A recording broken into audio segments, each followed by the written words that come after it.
Alô, família linda! Seja bem-vindo aí ao nosso canal. Vamos viver maçonaria. Esse amigo e irmão que vos fala é Jair Gomes, sem camisa para não perder o costume, né?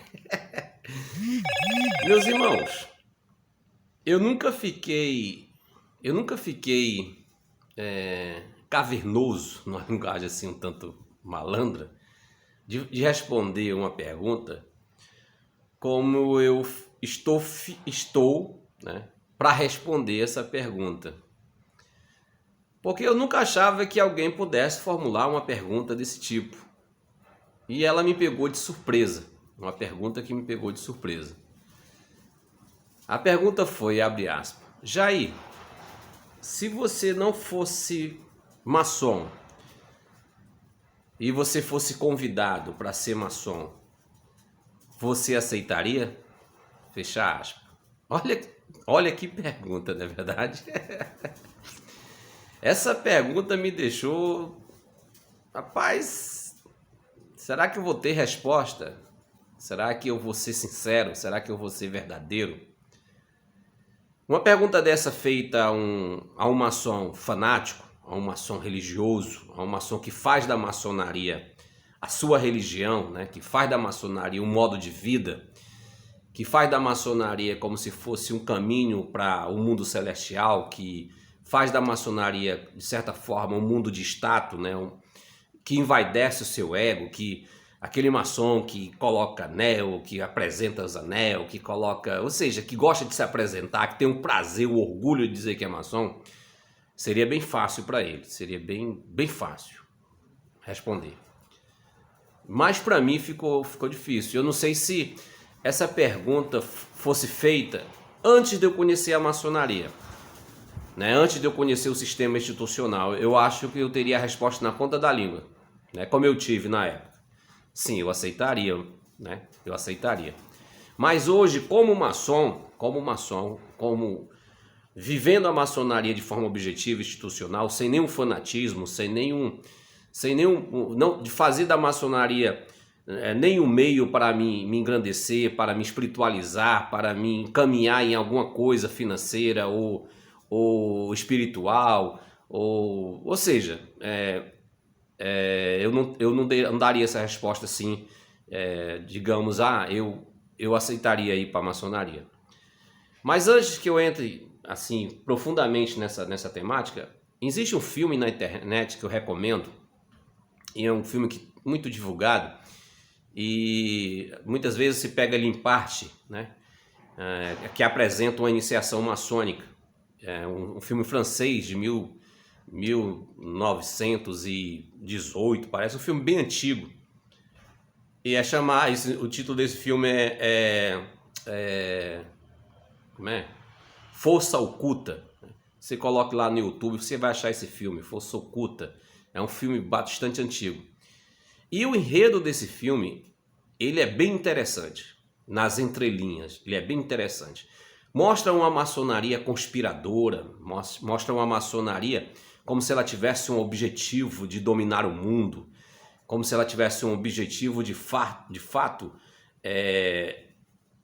digamos assim, de induzir, né, os seus associados a uma mentalidade de dominância, a uma mentalidade de benefício, né, onde aqueles participantes que ali estão vão se beneficiar se de fato respeitar, obedecer de forma incondicional o intuito da maçonaria. Esse filme mostra nas entrelinhas algo bastante interessante. E o protagonista do filme, ele é um parlamentar, um parlamentar que no início do filme ele faz um discurso contra tudo e contra todos ali naquele parlamento. Ele fala do comunismo, ele fala do capitalismo, ele fala do socialismo, ele taca o pau, é um cara que expressa o seu pensamento, ele é um cara que gosta, é um nacionalista, né? No caso ele se mostra ser um nacionalista, ele é um cara, e ao mesmo tempo comunista, ele é um cara totalmente diferenciado. E aquele discurso dele causa um espanto na plateia, uma plateia de uma porcentagem razoável de maçons, ou seja, do parlamentar ali, aquele parlamentarismo, diz o filme que teria em torno ali de 70% todos de maçom. E aí rola uma ideia, o indivíduo que discorda daquele orador e chega para, de certa forma, parece ser um grão-mestre ou um venerável mestre de uma loja e propõe, rapaz, nós temos que pegar esse cara aí, nós temos que levar esse cara para a maçonaria, nós temos que pegar ele e, de certa forma, a maçonaria lapidá-lo, né? A maçonaria tirar esse conceito dele, tirar essa liberdade que ele tem, né? Que ele está falando demais, né? Ou seja, ele está levando o povo a pensar, ele está levando o povo a questionar. E o intuito desses caras, desses maçons, era levar esse cara para que esse cara se calasse, para que esse cara não mantesse mais os seus manifestos contra a ideia central dos maçons, né, que o filme apresenta, que era dominar, que era de fato tomar de assalto ali e fazer com que as pessoas, você só consegue levar uma pessoa a condicionamento se ela estiver na ignorância. E aquelas pessoas não poderiam ter o conhecimento total do que aquele cara estava falando. E aí esse cara envolvido, esse cara o glamour da maçonaria, logo porque se apresenta o filme que na maioria ali dos maçons são todos homens bem-sucedidos, né? São pessoas destacadas na sociedade, e ele se deixa levar, né? Ele se deixa levar e aceita o convite. Ele aceita o convite. Então ele é iniciado, o filme apresenta a iniciação. Não queira aqui dizer que não é daquele jeito, é daquele jeito. É do jeito que o filme apresenta. Se eu não me engano, ali é um rito moderno, né? Um rito francês, se eu não me engano. Mas apresenta os detalhes de uma iniciação maçônica. Não foi eu que fiz o filme. Apresenta todos os detalhes ali. Só não tem a entrega dos sinais, dos toques, das palavras, mas a ritualística é uma ritualística maçônica, né? De um rito específico. E ele é iniciado. Beleza, ele é aprendiz. Ele, como aprendiz, ele se comporta como tal, ele não se coloca os seus manifestos. Rapaz, é tudo que hoje é vivido hoje na maçonaria. O filme antigo, e aí ele, como companheiro, ele não fala, né? Mas quando ele chega a ser mestre, ele começa a se soltar, ele começa a demonstrar a sua insatisfação. Ele começa a ver que os maçons não tem nada a ver com o que ele achava que era. Ele chega a um ponto de dizer que os maçons são egoístas, são prepotentes, são arrogantes, os maçons são libertinos, né? Os maçons... Ele começa a falar aquilo, tudo que o Jair fala aqui no canal, incrível que pareça. E ele começa a causar uma preocupação para os maçons, aqueles maçons ortodoxos, fundamentalistas, né? Que tem um objetivo, né? Que tem a ideia já centralizada naquilo que eles desejam querer, né? Que de certa forma o filme quer apresentar que seria dominar o mundo, né? Formular guerras e etc, incentivar guerras. E aí chega um dado momento, ele como mestre maçom, e eu me lembrei de uma situação não diferente da minha, que eu tive uma experiência dessa.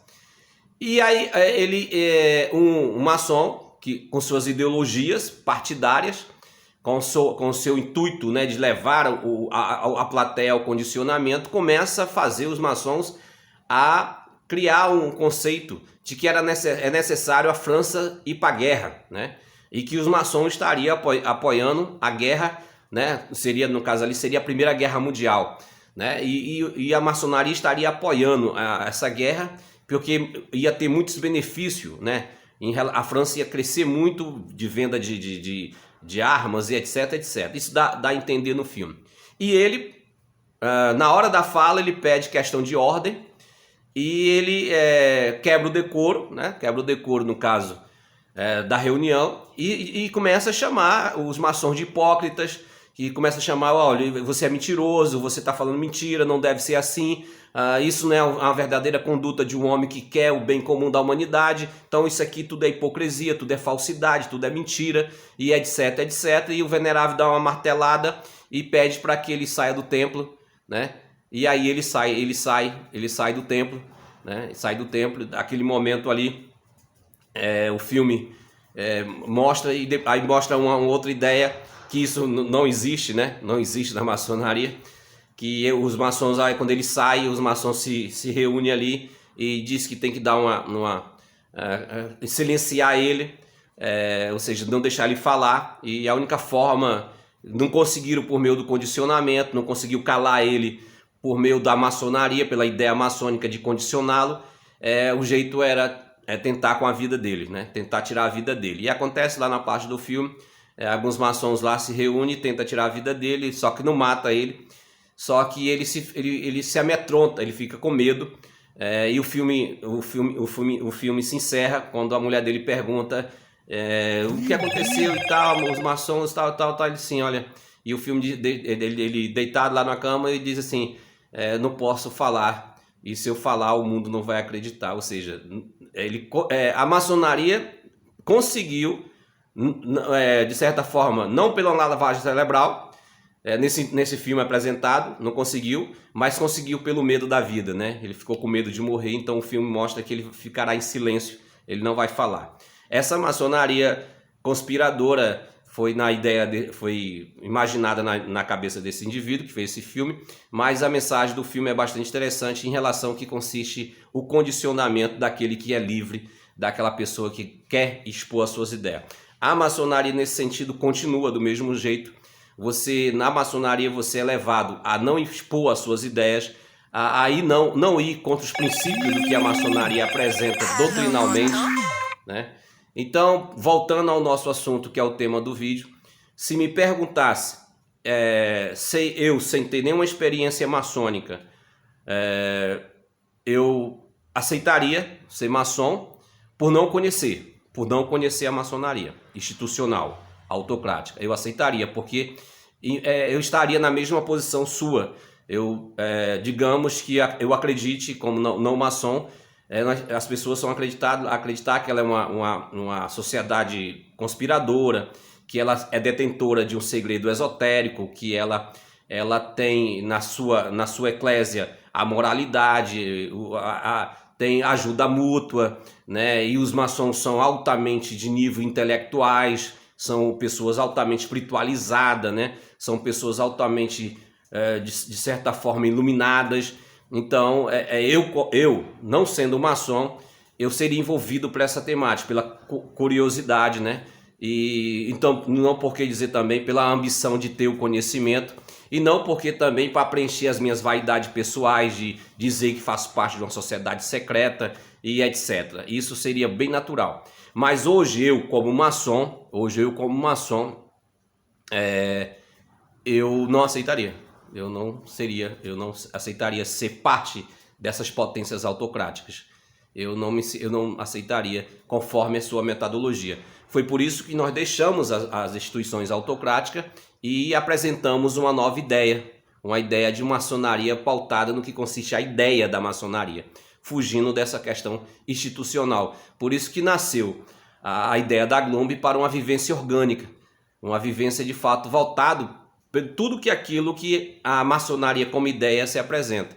Mas a maçonarias institucionais, juntamente com seu universo de denominações, né, que hoje são várias denominações maçônicas que brigam entre si, que separa pessoas, que separa família, que separa amigos, que separa irmãos, né? Pessoas que convivem por muito tempo junto, mas se ele entrar numa determinada instituição e o outro pertencer a uma determinada instituição, por causa desse ciclo político de fundamentalismo, acho que aquelas pessoas se separam. Eu estou vivendo isso real, né? Real aqui no estado do Ceará. Muitos irmãos meus que ontem dizia que me amava, ontem comia comigo no meu prato, bebia cerveja comigo, hoje estão distantes de mim porque eu pertenço a uma denominação diferente, e as denominações aqui tudo brigando entre si, não se reconhecem entre si. Então essa maçonaria eu não entraria. Se, por exemplo, se elas acabassem hoje, né, digamos, e que eu tivesse a única opção de viver maçonaria, fosse para uma determinada instituição dessas autocracias, eu não iria de forma nenhuma. E nem aconselho que você vá. Porque se você vai só ter decepção. Agora, se você se tornou uma pessoa fanática, se você se tornou uma pessoa religiosa e que você faz da maçonaria, faz desse sistema um porto seguro de vaidade, né? Um porto seguro de arrogância, de prepotência, e que você é aquela pessoa que muito se orgulha em se apresentar com um anel maçônico e etc, etc. E que você tem, em vez de você chegar no bar e perguntar se quanto é a cerveja, você primeiro apresenta um anel, como se aquele anel fosse um tipo de teia do Homem-Aranha que sairia de você, a nota de R$50 para você poder pagar a cerveja. Que tem maçom assim, acha que ser maçom tudo vai ser, as portas do universo vai abrir, ele não vai gastar com mais nada, que ele vai ter boas amizades, que ele vai ter boa fraternidade, mas em um determinado momento ele vai se decepcionar e vai deixar essa vivência. E aí ele vai ter que se apaixonar pela ideia, como eu me apaixonei pela ideia. É uma cachaça que você bebe e não se embriaga. Então, maçonaria para mim hoje é essa ideia, uma ideia, e que eu vivo ela, né? Questões administrativas, questões ritualísticas, as reuniões, estar toda semana no templo, para mim isso não me levou a nada, isso não me alimentou nada. Eu prefiro, já falei aqui muitas vezes para você, eu preferia nos meus últimos dias, né, últimos tempos de instituições autocráticas, eu preferia chegar atrasado na reunião e ficar no ágape, que para mim, olha só como é interessante, você tem uma reunião de 2 horas ritualística, você pratica uma reunião de 1 hora e meia, 2 horas, e você passa 4, 5 horas no ágape. Então o ágape é muito mais salutar, ele é muito mais vida orgânica do que a própria reunião ritualística. A reunião ritualística nada mais é que simplesmente um meio, né? Um meio para que você possa se fantasiar, digamos assim, poder se paramentar, mas o intuito maior da maçonaria é estar no ágape, jogando conversa fora e tomando uma cervejinha. Então essa maçonaria aí, eu só iria pro ágape, é a única coisa que presta nela, até então. Mas a sua metodologia, os seus ensinos, as suas ideias institucionais não engrandecem a ninguém. Não vou aqui negar. Eu espero que eu possa ter respondido a sua pergunta. Vou fazer uma reciclagem. Eu como não maçom, não diferente de você, eu aceitaria entrar, por não conhecer. Mas eu como maçom, com a vivência aí já de seus 23 a 25 anos de maçonaria, eu não aceitaria entrar. Vou ficando por aqui. Te amo sem te conhecer. Digo, nas instituições autocráticas. Mas se me convidasse para a Glumbi, eu iria.